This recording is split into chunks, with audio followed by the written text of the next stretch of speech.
Fala pessoal, beleza? Tudo tranquilo? É isso aí.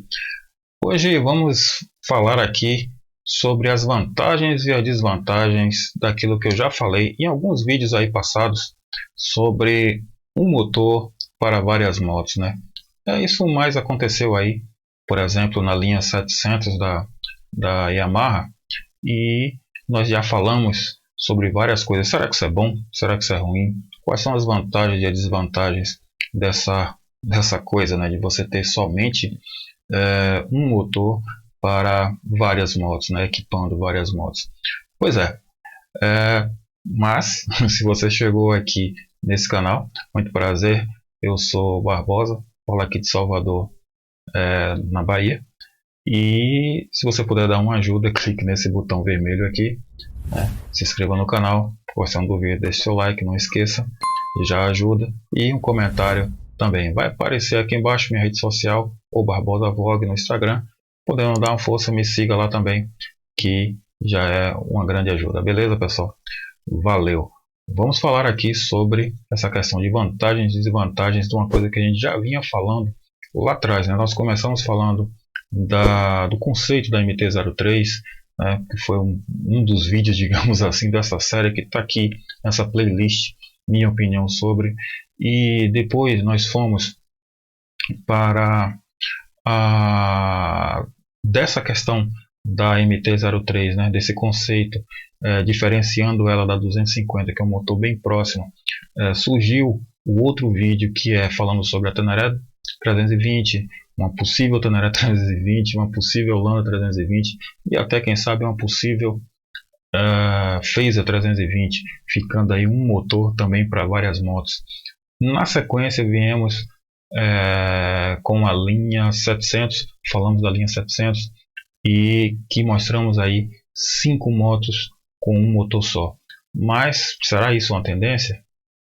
Será que mais para frente isso vai acontecer com outras motos? Outras marcas também vão fazer a mesma coisa? Claro que tem aquela coisa da globalização, reaproveitamento de peças. Isso tem um lado positivo, né? Mas tem algumas coisas boas, que é tipo isso, né? Bom, você reduz os custos, já falando aqui algumas vantagens, você reduz os custos de produção, a engenharia de um motor, né?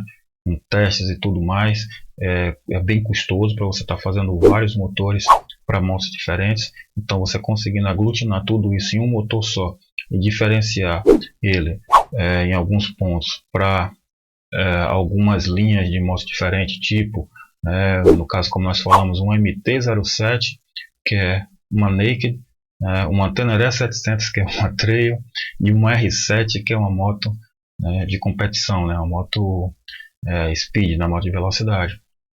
Então, são estilos diferentes com o mesmo motor.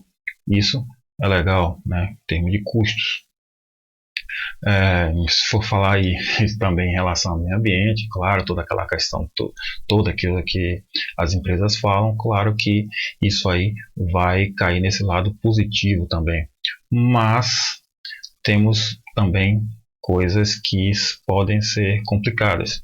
Tipo, eu acredito que nesse caso que nós estamos falando aqui, da Yamaha, aí já tem uma questão bem típica que ela vai, como é que eu vou dizer assim, ter que prestar atenção. Bom, eu acredito que ela já sabe disso, né? Mas ela vai ter que botar em prática esse tipo de coisa para que não caia no problema que é recorrente. O que? Isso é um reclame mundial, né, da letargia que a Yamaha tem em lançamentos, em trazer algumas coisas, não só aqui no Brasil, mas mundialmente falando. Se você participar de fóruns e outras coisas, e grupos e tudo mais, e vídeos, você vai ver que essa é uma reclamação recorrente em vários locais do planeta. Então, se a gente for olhar também, por exemplo, a Teneré 700, ela passou acho que 2 anos em teste. Bom, por outro lado, a gente tem uma correção de erros, né? Possíveis erros de projeto, eles são corrigidos, você tem tempo, e isso teoricamente te traz um produto bom, pelo menos a Yamaha a T7 lá fora, que não chegou aqui no Brasil no momento desse vídeo. Vejo o pessoal usando ela muito bem e até então sem reclamações, sem grandes reclamações. Então o produto aparenta ser realmente bom e esse tempo foi justificado. Mas nesse caso aí, desse motor, inclusive que está nessa lista dos 5, por exemplo, um risco só que nós vamos falar aqui agora. A gente sabe que a gente tem a questão das emissões de gases, né, o Promote e o Euro lá fora, e eles avisam com antecedência que a partir de tal data a regra vai ser essa, e o motor tem que se adequar àquela regra a partir daquela data. Então, você pode perder um motor, vamos dizer assim, que não consegue mais ou fica muito custoso ele se ajustar para essa nova regra do Promote ou do Euro. Geralmente Promote algum número, sei lá, Euro 7, Promote 10, sei lá. Então, o que acontece? Isso não sai também da noite para o dia. Isso é avisado tempos antes para que ela possa se desenvolver e lançar esse produto. Justamente a ligação de uma coisa para outra. Se, nesse caso da Yamaha ou qualquer outra montadora, dormir no ponto, ao invés de ela perder um motor, quer dizer, ela vai perder um motor, mas ao invés de ele perder uma moto, na verdade, ela vai perder 5 motos. Ao invés de tirar do mercado somente uma moto, ela vai perder 5. Então isso é muito perigoso, né? É aquela questão toda que ela tem que colocar na balança da grana que ela está economizando no desenvolvimento de vários motores.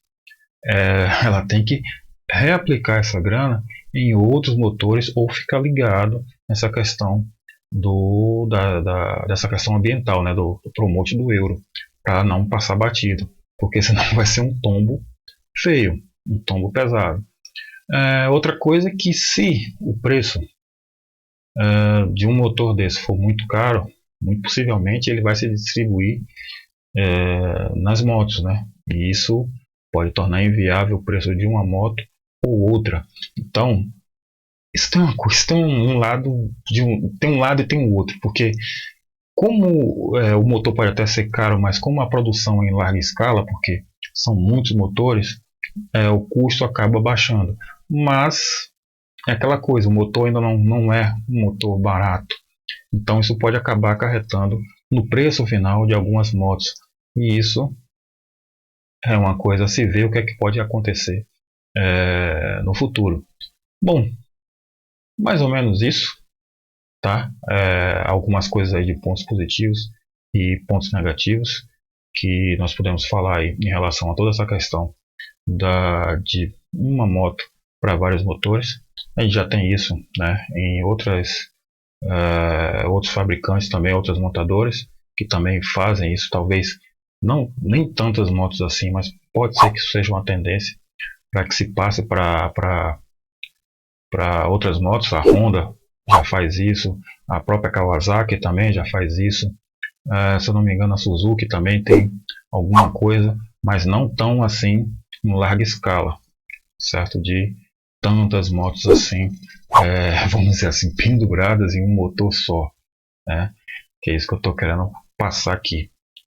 Pois é, agora essas foram as minhas opiniões, né, sobre essa questão. Se você tem algum ponto positivo ou ponto negativo, deixa aí embaixo nos comentários para a gente poder conversar. Beleza? Vamos ficando por aqui. Eu acho que com esse vídeo eu acho que a gente encerra, a não ser que tenha alguma novidade, mas eu acho que a gente encerra essa parte aqui de um motor para várias motos. Vamos ficando por aqui. Um grande abraço a todos, fiquem todos com Deus. Até a próxima. Fui!